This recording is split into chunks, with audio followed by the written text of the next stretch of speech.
Bharat live, मैं अमरीश कुमार सिंह। इस वक्त हम आए हुए हैं बख्तियारपुर अवस्थित मां राम जानकी मंदिर के परिसर में। कुछ लोग बैठे हुए हैं क्योंकि थोड़े ही देर में देश के रक्षा मंत्री का आगमन होने वाला है।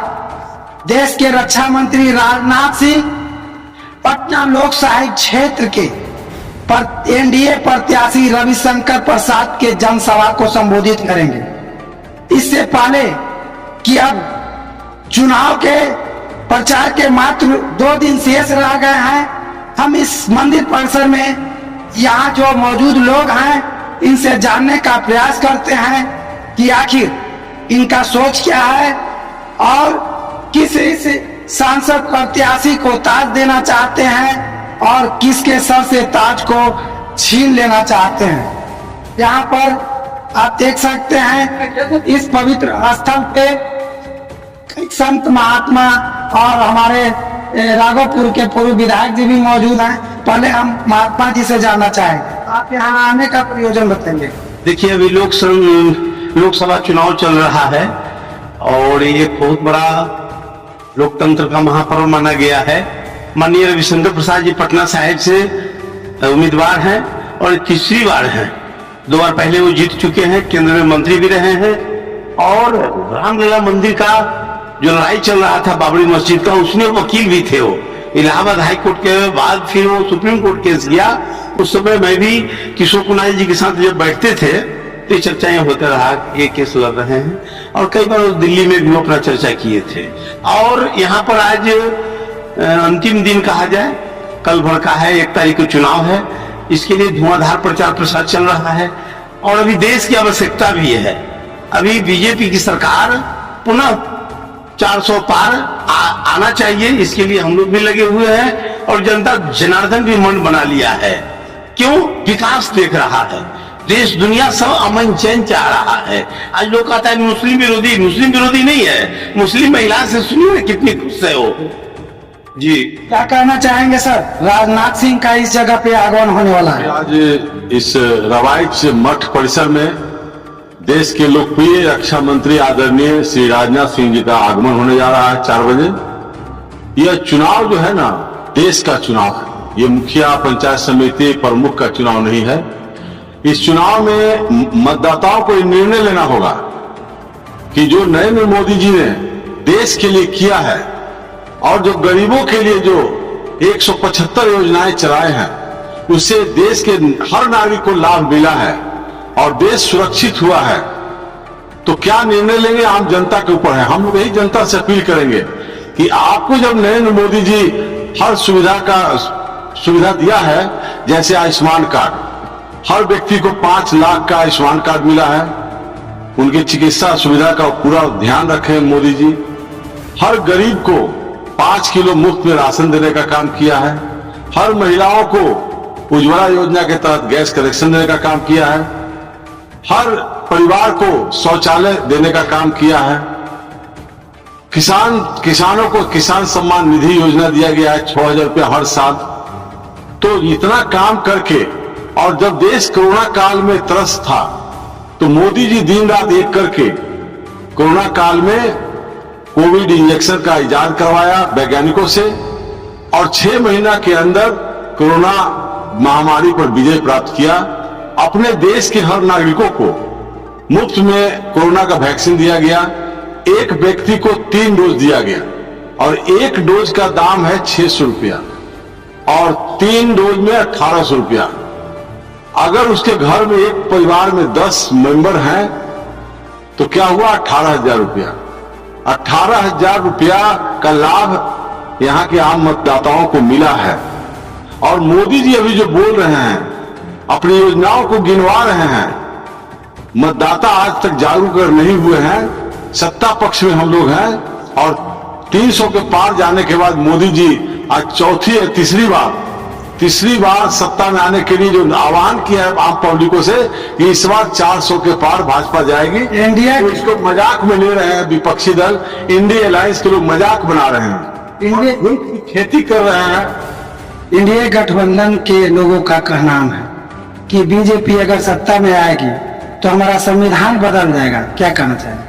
देखिए, यही इसी बात को मैं बोल रहा था कि इंडी अलायंस के लोग आम पब्लिक में ये भ्रम फैला रहे हैं कि भाजपा अगर तीसरी बार सत्ता में आई तो संविधान को बदल देंगे, आरक्षण को खत्म कर देंगे। तो मैं आम आवाम मतदाता मालिकों से ये निवेदन करता हूं कि इंडी अलायंस के झूठ के झांसे में न आए। अगर 10 साल में माननीय नरेंद्र मोदी जी ने आरक्षण के साथ खिलवाड़ नहीं किया, आरक्षण को तोड़ने का काम नहीं किया, आरक्षण अगर दिए भी हैं ऊंची जाति के जो गरीब भाई हैं उनके लिए 10% आरक्षण का जो प्रावधान किया है, तो कोई अति पिछड़ा और अनुसूचित जाति के आरक्षण से नहीं लेकर के वो जनरल जो सीट बचा हुआ था 50%, उसमें से 10% आरक्षण देने का काम किया है। इसलिए मोदी जी के रहते, योगी जी के रहते, बिहार के नीतीश कुमार जी के रहते आरक्षण के साथ कोई खिलवाड़ नहीं कर सकता है, कोई माई का लाल आरक्षण को खत्म नहीं कर सकता है। ये इंडिया अलायंस के लोग, खासकर राष्ट्रीय जनता दल जो बिहार की पार्टी है और नाम है राष्ट्रीय जनता दल, ये राष्ट्रीय झूठा दल है। केवल झूठ का प्रोपेगेंडा इसके जो युवराज है तेजस्वी यादव केवल झूठ का प्रलाप कर रहे हैं।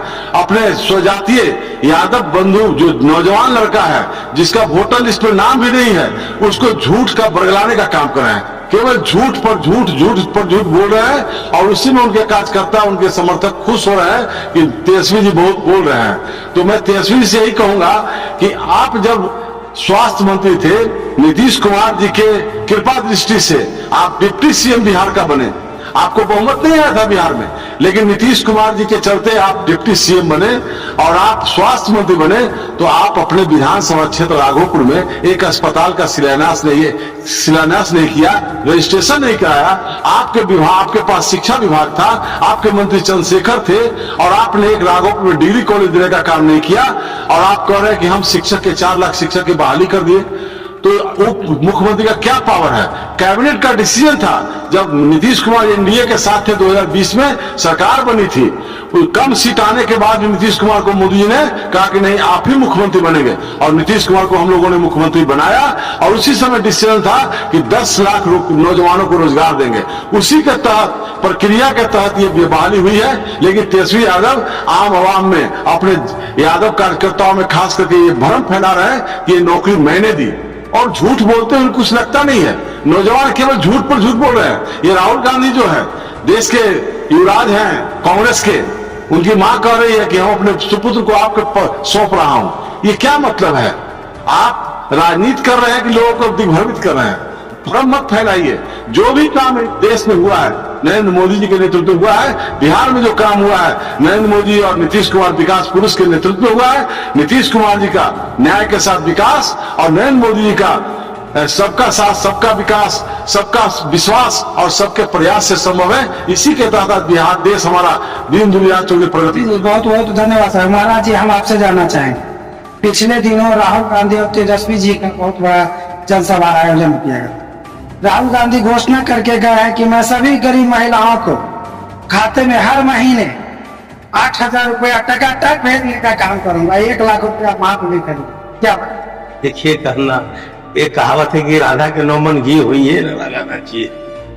तो उसको कहां से, उसको पहले आ ही नहीं रहा है, वो तो सत्ता में आएगा नहीं। कई लोगों को जोड़ा हुआ है, वो मायावती अलग, ममता बनर्जी अलग, मुलायम सिंह यादव का लड़का जो है अखिलेश यादव अलग, बीजू पटनायक का लड़का वो है। सब कहे का मतलब यह है कि कितनी पार्टी है, सब अपने अपने में बिखरा हुआ है, अंदर से है नहीं। केजरीवाल जी की हालत देखिए, अभी जेल से छूटे हैं, फिर बुला रहे हैं, फिर जेल जाएंगे। तो ये लोग सब घोटाला कर रहे हैं दुनिया भर का, और आपसे में मतभेद है, इसलिए ये सब फालतू बात है। बाबा क्या कहना चाहेंगे? आपके बगल में राजनाथ सिंह बीजेपी के कदावर नेता आ रहे हैं और 2 दिन बाद चुनाव है, क्या कहना चाहेंगे? कौन जीतेंगे? भाजपा जीतेगी। हम लोग तो वही के लिए लगे हुए, और उस बार भी आए थे, हम तिलक लगा दिया था, जीत गए थे। इस बार भी तिलक लगा जीत जाएंगे ही। यानी आप लोग का आशीर्वाद बीजेपी के साथ है। राजनाथ जी का प्रोग्राम है और हम लोग यही चाहे हैं कि रविशंकर प्रसाद को अधिक से अधिक वोट देकर यहाँ सीट बना, रविशंकर जी को वोट देंगे। इसलिए कि नरेंद्र मोदी जी के नेतृत्व में रविशंकर जी हैं और इनके मोदी के नेतृत्व में जो विकास का काम हो रहा है वो आगे विकास का गति बढ़ता रहे, इसीलिए नरेंद्र मोदी को वोट माने चाहिए और रविशंकर प्रसाद को वोट भारी मतों से जिताकर लोक संसद में भेजे ताकि विकास का गति और तेज। राजनाथ जी का यहाँ आगमन हो रहा है। नरेंद्र मोदी मय है, यहाँ कोई बिहार में लड़ाई नहीं है, 40 के 40 है। इसे तो बुखार में राहुल गांधी तेजस्वी यादव दौड़ा रहे हैं, हम लोग भी यादव हैं, ज्यादा वोट दे रहे हैं तो लड़ाई कहाँ है? कोई लड़ाई नहीं है। पटना साहिब लोकसभा के सीट एनडीए के खाते में आएगी या जाएगी? 4 लाख से जीत रहे हैं हम लोग, 4 लाख से। अब बिहार में 40 के 40, सोफा साफ है, कोई संशय नहीं। क्या कहना चाहेंगे? राजनाथ सिंह आ रहे हैं, हमारे उम्मीदवार जो है रविशंकर प्रसाद, ये बहुत वोट ही जीतेंगे, उन्हीं के लिए आ रहे हैं। महाराज जी क्या कहना चाहेंगे आप? आशीर्वाद दे दीजिए। कुछ तो बोलिए बाबा, क्या बोलेंगे? अरे बचेंगे कि जाएंगे? बदले हैं तो बचेंगे कि जाएंगे?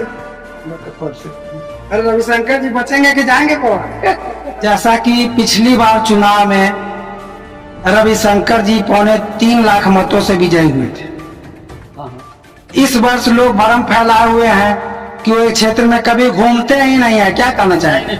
घूमे चाहे नहीं, सब लोग नरेंद्र मोदी के साथ है, उनका खुले वोट उन्हीं के पास है, सारी जनता उनके साथ है। जी जी। बस हो गया, बात खत्म। क्या खासियत है नरेंद्र मोदी जी में? देश को विकास किए, सारी जनता को ध्यान से देखे, इसलिए उनमें खासियत ही रही है।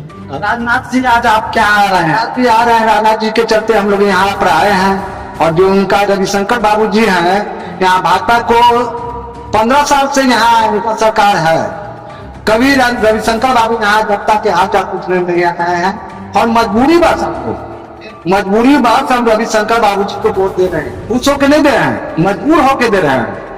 और अभी हमारे बड़े भाई साहब बोले थे कि जो मोदी जी के बारे में बोले, आयुष्मान कार्ड के बारे में बोल रहे थे अभी भाई साहब हमारे बोले, तो आयुष्मान कार्ड से हम खुश नहीं है, खाली नाम का आयुष्मान कार्ड है।